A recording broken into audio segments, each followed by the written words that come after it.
bahwa untuk menghindari terjadinya kekosongan kepala daerah pada 1 Januari 2005, adapun pilihan waktu pemungutan suara Pilkada serentak tahun 2024 disarankan pada bulan September 2024. Dari sisi urgensinya menurut kami kurang tepat alasannya. Toh hanya 2 bulan perbedaannya. Ya, supaya tidak ada tafsir-tafsir yang lain di masyarakat terkait dengan percepatan pilkada ini.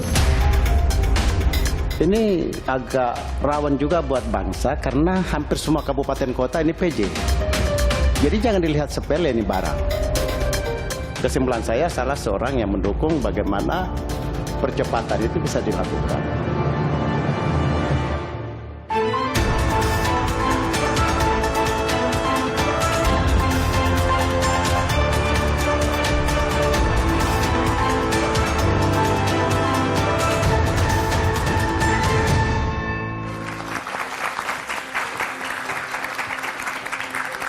Selamat malam saudara, rencana pemerintah memajukan Pilkada 2024 2 bulan dari jadwal semula mengundang pro dan kontra. Mulai dari rakyat kebanyakan hingga para anggota Dewan di Senayan. Beragam keraguan dan kecurigaan pun muncul ke permukaan. Mulai dari soal kesiapan penyelenggara negara hingga alasan dan latar belakang dari usulan yang mengundang banyak pertanyaan.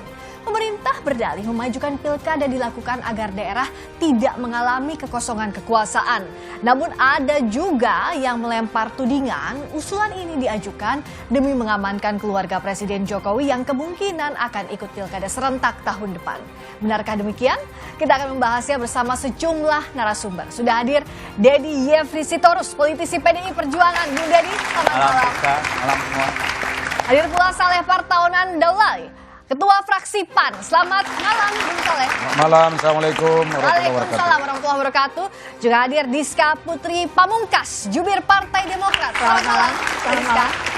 Dan Habibur Rahman, Wakil Ketua Umum Partai Gerindra. Selamat malam. Assalamualaikum. Waalaikumsalam. Hadir pula teman-teman mahasiswa dari Universitas Indonesia, Universitas Negeri Jakarta, Universitas Pancasila, Unika Atmajaya, dan UIN Syarif Hidayatullah Jakarta. Saudara, inilah Dua Arah bersama saya, Friska Clarissa.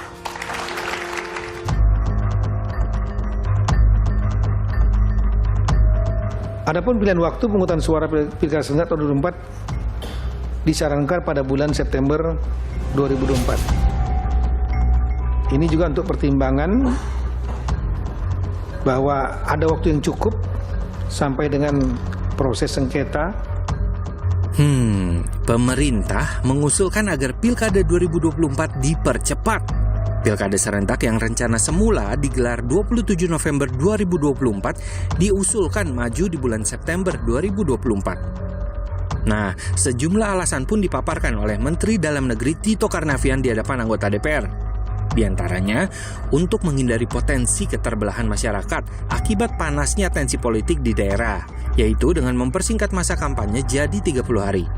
Selain itu, juga untuk menghindari kekosongan kepala daerah dalam jumlah besar di bulan Januari 2025. Dengan memajukan pemungutan suara pada bulan September 2024, maka akan mempercepat sekali lagi pelaksanaan pelantikan pada daerah terpilih tahun 2024, yaitu setidaknya tanggal 1 Januari 2025 supaya tidak terjadi kekosongan yang masif. Sementara itu, untuk memajukan waktu penyelenggaraan pilkada, revisi Undang-Undang Pilkada jadi sebuah keharusan. Dan terbitnya peraturan pemerintah pengganti undang-undang alias Perpu jadi pilihan. Usul pemerintah mempercepat jadwal pilkada serentak ditanggapi beragam oleh partai politik. Sebelumnya, usul ini sudah lebih dulu ditolak Partai Gerindra, lantaran menyangkut strategi pemenangan yang sudah disusun. Apalagi Pilpres lebih dulu digelar yang bisa berdampak pada kesiapan menyambut pilkada. Di sisi lain, PDIP menyambut positif usulan pemerintah ini. Ini ditunjukkan dengan mendukung terbitnya peraturan pemerintah pengganti undang-undang atau Perpu untuk percepatan Pilkada serentak 2024 mendatang. Usulan pemerintah memang layak dicermati dan dikritisi. Pasalnya, penetapan pilkada serentak pada 27 November 2024 sudah melalui pembahasan panjang, serta disepakati bersama antara penyelenggara pemilu, DPR, serta pemerintah pada Januari 2022 lalu. Usul ini wajar kalau memancing tanda tanya, bahkan memunculkan kecurigaan. Bagaimana tidak, bahwa percepatan pilkada tidak hanya langkah antisipatif menghindari kekosongan posisi kepala daerah di Januari 2025. Tapi ada yang menduga ini dilakukan untuk mengamankan keluarga Presiden Jokowi yang kemungkinan akan maju di pilkada serentak tahun depan. Apa iya?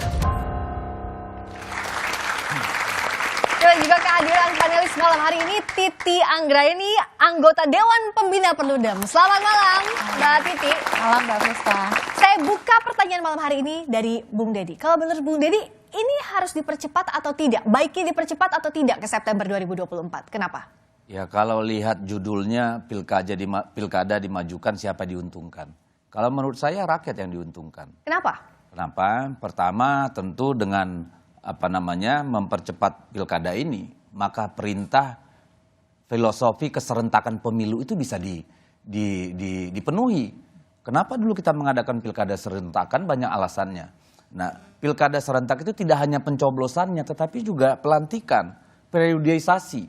Coba bayangkan kalau ini tidak sama pelantikannya, ada yang Januari, ada yang nanti sampai pertengahan tahun karena konflik di Mahkamah Konstitusi misalnya, nggak tercapai itu keserentakan. Kalau keserentakan itu tidak tercapai, maka sinkronisasi proses pembangunan, perencanaan pembangunan, APBN dan segala macamnya itu bisa nggak ketemu juga, Mbak. Ya, dan itu juga berpotensi membuat situasi yang seperti sekarang terulang lagi, banyak PJ yang melaksanakan. Ini kan menjadi persoalan bagi kita gitu. Ini juga beresiko untuk semua. Jadi esensinya serentak dan terlalu banyak PJ. Kalau misalnya tidak dilaksanakan September, Bung Habib, kenapa Gerindra nggak setuju? Nggak, saya mengkritisi juga judul tadi yang mengutip statement saya tidak secara utuh. Ya. Saat itu ditanyakan inisiatif KPU untuk merubah jadwal menjadi lebih cepat. Tentu kalau yang menjadi inisiator KPU menurut saya tidak tepat. Kenapa? Karena soal jadwal ini diatur di undang-undang. Ya, di pasal 200 Undang-Undang Pilkada jelas tanggalnya disebutkan. Nah, oleh karena itu terkait perubahan jadwal, maka dua hal yang penting, yaitu pertama dasar hukumnya, yang kedua rasionalitasnya. Nah, kalau dasar hukumnya nanti disampaikan kemarin dalam rapat terakhir oleh Pak Tito Karnavian di Komisi 2, kurang lebih melalui Perpu, menurut saya nggak ada masalah. Karena kan itu salah satu cara demokratis untuk merubah ketentuan. Pemerintah menerbitkan Perpu, lalu DPR memiliki hak untuk menyatakan pendapat setuju atau tidak. Nah, setuju atau tidak ini kan tergantung rasionalitasnya. Nah, rasionalitasnya kalau semata-mata hanya menghindari keterbelahan, polarisasi memang kurang kuat. Tetapi kalau alasan terbaru yang disampaikan Kemendagri, misalnya bagaimana kita bisa memiliki pemimpin yang efektif di Januari 2025, menurut saya itu layak untuk didiskusikan. Ya. Jadi keputusannya nanti akan secara resmi Gerindra disampaikan oleh wakil kami di Komisi 2 DPR RI. Layak didiskusikan, tapi apa catatannya dari Gerindra? Ya itu dia, kalau alasannya hanya menghindari polarisasi, menurut saya kurang pas ya, karena namanya polarisasi itu bukan tergantung dengan jadwal. Jadi kampanye juga penting bagi semua pasangan calon di pemilihan kepala daerah untuk menyampaikan visi, misi, dan program. Itu juga hak rakyat ya untuk mendengarkan isi kepala apa gagasan para calon-calon tersebut. Jadi kalau alasannya hanya itu saya kurang sepakat. Tetapi kalau alasannya bahwa kita perlu mengawal keserentakan ini lalu di Januari ya kan, kita perlu pemimpin yang sudah efektif, menurut saya itu cukup masuk akal. Jadi tepuk tangan dulu untuk Bung Habib tadi. Ada beberapa catatannya, termasuk kalau Bung Saleh Pemilu Indonesia ini kan termasuk yang paling kompleks. Kita tahu lah ada berbagai layernya, kabupaten, kota, provinsi sampai nasional. Kalau ini dipercepat, risiko kegagalan juga bukankah lebih tinggi? Jadi kalau itu pertanyaannya tentu kita harus mengutip pernyataan Ketua KPU. Ketua KPU Hasyim Asy'ari pernah menyampaikan di publik secara terbuka dan saya kira jejak digitalnya pun masih ada. Dia mengatakan bahwa apabila dipercepat pelaksanaan pilkadanya pada bulan September 2024, maka KPU siap menyelenggarakannya secara nasional. Itu artinya dia sudah menghitung seluruh perangkat, aparatur, dan jaringan penyelenggara pemilu di seluruh Indonesia, baik KPU maupun Bawaslu, itu sudah siap melaksanakan. Jadi karena itu kalau misalnya tadi dasar hukumnya nanti keluar, misalnya Perpu sudah lahir, berarti ada dasar hukum, kemudian penyelenggaranya juga siap, masyarakat juga senang. Tadi kalau kata Pak Dedi bahwa yang diuntungkan adalah masyarakat, saya kira nggak ada alasan untuk katakanlah tidak menerima ya percepatan itu. Dan kalau saya tambahkan sedikit tadi, Pak Dedi, bahwa memang masyarakat diuntungkan. Kenapa? Karena nanti calon-calon alternatif untuk jadi kepala daerah juga akan semakin banyak. Mengapa? Karena selama ini itu anggota DPR itu tidak katakanlah berminat dalam tanda petik untuk mencalonkan diri jadi kepala daerah. Kenapa? Karena mereka harus disuruh mundur. Mundur dulu dia dari anggota berisiko DPR. Begitu Bung Saleh kalau mundur dulu. Ya kalau dia mundur nggak terpilih dia kepala daerah kan dia beresiko nggak terpilih lagi jadi anggota DPR. Akhirnya apa? Akhirnya dia nggak berminat lagi untuk apa maju jadi kepala daerah. Tapi kalau misalnya mereka diperbolehkan seperti ini, katakanlah September dia ikut pilkada. Lalu alhamdulillah karena dia memang tidak ada resiko apa-apa untuk mundur jadi anggota DPR, maka dia terpilih katakanlah misalnya jadi kepala daerah, maka kepala daerahnya kan kompetitif. Artinya dia bersaing dengan calon-calon lain yang di luar yang anggota DPR yang sudah terpilih. Nah artinya apa? Masyarakat diuntungkan akan terpilih kepala daerah yang diminati oleh masyarakat, yang sudah terbukti terpilih juga dapat dipilek misalnya seperti itu. Nah yang untung siapa? Masyarakat juga gitu. Jadi karena itu dalam konteks ini saya kira memang semua partai politik semestinya itu ikut. Karena akan semakin terbuka persaingan. Saya nggak tahu nanti jangan-jangan Bapak Habibur Rahman mau jadi kepala daerah atau DKI. jangan-jangan ada di sini semuanya mau jadi kepala daerah. Jadi gubernur DKI dulu kan. Gubernur Jakarta Timur nggak dipilih. Ya karena itu diangkat. Kalau wali kota kan diangkat. Kalau Jakarta ya. Tapi kalau gubernur kan mungkin. Atau Pak Dedi jangan-jangan dicalonkan dulu oleh partainya untuk maju kepala daerah dulu. Kalau misalnya katakanlah nggak ada risiko itu. Nah justru sekarang malah saya sebetulnya menggugat juga ya soal aturan. Kenapa sih anggota DPR nggak boleh cuti dulu? Ya kan untuk pilkada gitu. Nah sementara yang lain kan boleh tuh kalau kepala daerah kan dia cuti dulu untuk maju lagi misalnya. Nah kalau Demokrat lihatnya menguntungkan, betul nggak sih menguntungkan untuk rakyat opsi tadi? Kalau dari Partai Demokrat sendiri kami tentu concern utamanya adalah bagaimana kita menyelenggarakan pemilu yang free and fair election. Di mana free and fair election ini tentu di dalamnya adalah kesiapan penyelenggaraan pemilu itu sendiri. Meskipun kita tahu bahwa tadi seperti yang disampaikan di KPU sendiri menyatakan siap begitu. Kita tahu juga mendengar bahwa di Bawaslu sempat ada statement yang menyatakan bahwa akan ada sedikit misalnya distribusi logistik dan juga produksi logistik yang nanti seolah-olah akan terganggu begitu.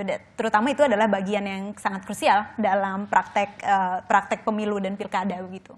Itu yang pertama. Terus lalu yang kedua juga kalau kita flashback ke belakang, kita sempat lihat tahun 2019 waktu itu ada petugas KPPS yang meninggal hampir ratusan karena kelelahan begitu. Itu kan juga salah satu bentuk yang harus menjadi concern kita. Itu sih kalau menurut kami itu yang Partai Demokrat yang menjadi concern. Tapi jadi selama kesiapan itu bisa dilakukan dan pemerintah bisa memastikan bahwa penyelenggaraan pemilu termasuk dalam praktek-praktek dalam teknisnya, karena tentu dalam pemilu ini selalu ada teknis-teknis di on the ground yang kita tahu bahwa ada berapa kabupaten kota yang akan menyelenggarakan ini. Asal siap bisa didiskusikan. Tentu saja kita. Kalau dari Mbak Titi lihatnya mana yang paling rasional untuk kita mendiskusikan tema ini, pilkada dimajukan atau tidak? Pertama, ini menandakan ketidakakuratan perencanaan baik dari pemerintah dan dalam hal ini kalau boleh dikoreksi juga partai politik di DPR. Karena ini undang-undang yang pasal 201 ayat 8 itu beserta penataan jadwal sudah disahkan sejak 2016. Dan perbincangan soal penataan jadwal ini sudah dilakukan bahkan ketika menjelang pemilu. DPR sendiri sudah membahas perubahan undang-undang pilkada itu dan undang-undang pemilu sampai ke balik. Lalu kemudian diputuskan 9 Maret 2021 dicabut dari prolegnas. Dan di dalam rancangan undang-undang itu salah satunya penataan jadwal pilkada. Jadi ini menandakan bahwa isu percepatan itu bukan isu yang dirancang lama tetapi muncul tiba-tiba. Itu yang pertama. Yang kedua, soal pilihan Februari pemilu 2024. Kenapa Februari? Pertimbangannya menghitung beban penyelenggara, akselerasi kompetisi dan dinamika partai, dan juga bagaimana menjaga animo masyarakat pemilih. Karena pertimbangannya adalah di bulan November itu ada pilkada, maka Februari itu menjadi hari pemungutan suara.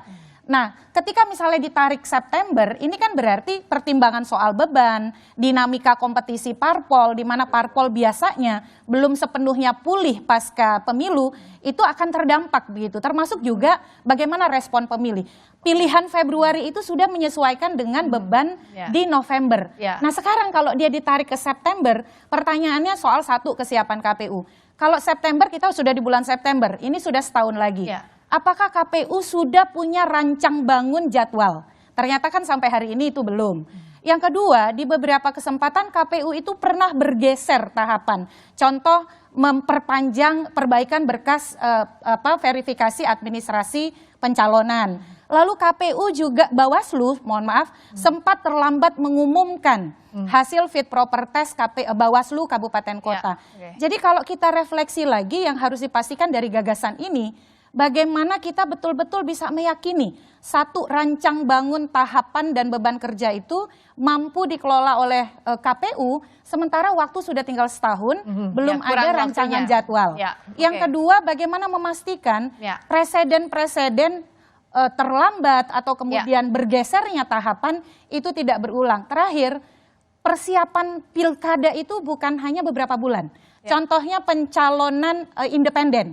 Itu pengumpulan berkas dukungan sudah dimulai dari 8 bulan sebelumnya. Dan 8 bulan itu waktu yang tidak cukup kalau misalnya maju mundur. Beririsan dengan proses penghitungan suara, rekapitulasi suara, dan juga sengketa hasil yang terpusat di Mahkamah Konstitusi. Nah, ini terus terang kalau misalnya tidak ada skenario yang terukur, KPU memaparkan detil secara terperinci ini rancang bangunnya tahapan, kita patut untuk khawatir. Kalau saya sendiri melihat perkembangan dan dinamika pemilu kita serta kalkulasi dibandingkan pemilu terdahulu. Kalau kata Mbak Titi, kita perlu khawatir kalau rancang bangunnya tidak siap. Yang juga mengemuka tidak hanya soal rancang bangunnya, tapi ada isu yang turut muncul. Apa iya karena keluarganya Pak Jokowi mau ikut maju di pilkada serentak, ini wacana untuk memajukan pemilu ini muncul, iya nggak sih Bang Deddy? Tapi jawabannya nanti usai jeda di Dua Arah. Kami segera kembali.